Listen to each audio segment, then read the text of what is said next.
Hello everyone, Brian from Burdick BMW. I just quickly wanted to show you how to check your required services and service history from your BMW iDrive menu. It's very simple. All you want to do is be on the main menu and scroll down to Car. From there, you want to open up Vehicle Status. And from here you can see your required services, your check control measurements. You can measure your engine oil and check your engine oil, as well as see the tire pressure monitors on all 4 tires. So you can see front, left, and right, and rear, left, and right tire settings here. And then if we go to engine oil, we can see our engine oil level is okay, and we can actually measure our oil as well by putting the car in park once it's up to temp, and it will actually measure the engine oil for you. The check control messages just simply tell you warnings that show up in the gauge cluster.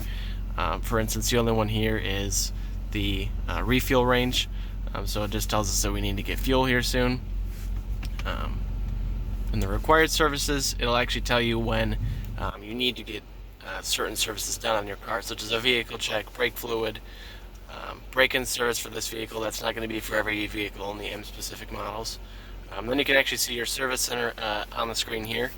It should just pull up the nearest by BMW store, which in this location is Burdick BMW. So yeah, that's how you get to your service menu.